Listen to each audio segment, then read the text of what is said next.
Doctor Ambedkar ಪ್ರತಿಮೆಯನ್ನು ಅವರು ಅನಾವರಣ ಮಾಡಲಿಕ್ಕೆ ಬಿಡ್ತಾ ಇಲ್ಲ. ಕಾಣದ ಕೈಗಳು ಯಾರು? ಇದೇ ಜಿಲ್ಲಾ ಉಸ್ತುವಾರಿ ಸಚಿವರೇ ಕಾಣದ ಕೈ ಅಷ್ಟೇ. ನನಗೆ ಹಿಂದೆ ಮುಂದೆ ಮಾತಾಡಿ ಅಭ್ಯಾಸ ಇಲ್ಲ, ನೇರ ಅಷ್ಟೇ ನಮಗೆ. ಇದು ಡಾಕ್ಟರ್ ಅಂಬೇಡ್ಕರ್ ಅವರ ಪ್ರತಿಮೆಯನ್ನು ಅನಾವರಣ ಮಾಡೋದಕ್ಕೆ ಅಲ್ಲಿನ ಸಮಿತಿನೇ ಒಪ್ಕೊಂಡ ಮೇಲೆ ಅದು ಸಹಜವಾಗಿ ಆಗಬೇಕಾಗಿತ್ತು, ಅಲ್ಲಿನ ಹಂತದಲ್ಲೇ ಆಗಬೇಕಾಗಿತ್ತು. ಅದರ ಹೊರತಾಗಿ ಕೂಡ ಹಿಂದಿನ ಸರ್ಕಾರ ಮಾನ್ಯ ಕೃಷ್ಣಾರೆಡ್ಡಿ ಅವರು ಶಾಸಕರಿದ್ದಂಥ ಸಂದರ್ಭದಲ್ಲಿ BA ಅವರು ಪರ್ಮಿಷನ್ ಕೊಟ್ಟಿದ್ದಾರೆ. ಈಗಿನ ಸರ್ಕಾರದಲ್ಲಿ ಮಾನ್ಯ MCI ಸುಧಾಕರ್ ಅವರು ಶಾಸಕರಾದ ಮೇಲೆ ಯಾರು ದಾನಿಗಳು ಕೊಟ್ಟಿದ್ರು ಆ ಜಮೀನನ್ನು, ಅದರಲ್ಲಿ ಅವರು ಸ್ವಂತ ಟ್ರಸ್ಟಿಗೆ ಈಗಾಗಲೇ 30 ಕುಂಟೆನೋ 35 ಕುಂಟೆನೋ ಒಂದು ಟ್ರಸ್ಟ್ ಇಟ್ಕೊಂಡು ಶಾಲೆ ರನ್ ಮಾಡ್ತಾ ಇದ್ದಾರೆ.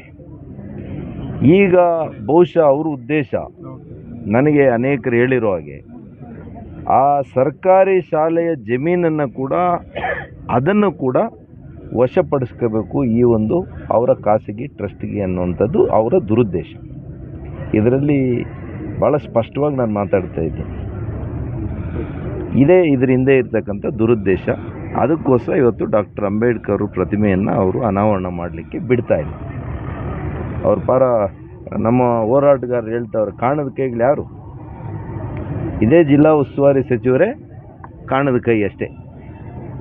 ನನಗೆ ಹಿಂದೆ ಮುಂದೆ ಮಾತಾಡಿ ಅಭ್ಯಾಸ ಇಲ್ಲ, ನೇರ ಅಷ್ಟೇ ನಮಗೆ. ಹಾಗಾಗಿ ಇದನ್ನು ಅರ್ಥ ಮಾಡ್ಕೊಂಡು ಸುಧಾಕರ್ ಅವರು ಇವತ್ತು MLA ಆಗಿದ್ದಾರೆ ಅಂದರೆ ಅನೇಕರು ಇವತ್ತು ದೀನದಲಿತರು ಅವರು ಮತ ಕೊಟ್ಟಿದ್ದಾರೆ. ಅವರ ಭಾವನೆಗಳಿಗೆ ಧಕ್ಕೆ ತರದಿರ ತಕ್ಷಣ ನಿಮ್ಮ ಒಣ ಪ್ರತಿಷ್ಠೆ ಬಿಟ್ಟು ತಕ್ಷಣ ಆರ್ಡರ್ ಮಾಡಿಸಿ ಆ ಪ್ರತಿಮೆಯನ್ನು ಅಲ್ಲೇ ಉಳಿಸುವಂಥ ಕೆಲಸ ಮಾಡಿ ಅದನ್ನು ಅನಾವರಣ ಮಾಡೋದು ಕರೀರಿ ಅಂತ ಹೇಳಲಿಕ್ಕೆ ಬಯಸ್ತೀನಿ.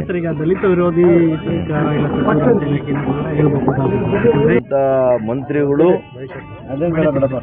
ಇವತ್ತು ಡಾಕ್ಟರ್ ಅಂಬೇಡ್ಕರ್ ವಾದಕ್ಕೆ ಅದಕ್ಕೆ ಕೂಡ ವಿರುದ್ಧ, ದೀನದಲಿತರ ಅಭಿವೃದ್ಧಿಗೆ ವಿರುದ್ಧ, ಅವರ ಸ್ವಂತ ಹಣ ಇವತ್ತು ಅಭಿವೃದ್ಧಿಗೆ ಇಟ್ಟಂಥ ಹಣವನ್ನೇ ಅವರು ಲಪಟಾಯಿಸ್ತಾ ಇದ್ದಾರೆ. ವಾಲ್ಮೀಕಿ ಭವನದ ಹಣವನ್ನು ಚುನಾವಣೆಗಳಿಗೆ ಬಳಸ್ಕೊಂಡಿದ್ದಾರೆ, ಕುಡಿತಕ್ಕೆ ಬಳಸ್ಕೊಂಡಿದ್ದಾರೆ. ಅಂದರೆ ಇದಕ್ಕಿನ್ನ ನಿಮಗೆ ಬೇರೆ ಉದಾಹರಣೆಗಳು ಕೊಡಬೇಕಾ? ಒಂದು ಲಜ್ಜೆಗೆಟ್ಟ ಸರ್ಕಾರ ಯಾವ ರೀತಿ ಇವರನ್ನು ನಮ್ಮ ಬಲಹೀನ ವರ್ಗಗಳ ಒಂದು ಆಶೀರ್ವಾದವನ್ನು ಪಡೆದು ಅಧಿಕಾರಕ್ಕೆ ಬಂದ ಮೇಲೆ ಅವರಿಗೆ ಇವತ್ತು ಕೊಳ್ಳಿ ಪೆಟ್ಟನ್ನು ಕೊಟ್ಟಿದ್ದಾರೆ, ಅವರಿಗೆ ಅನ್ಯಾಯ ಮಾಡಿದ್ದಾರೆ.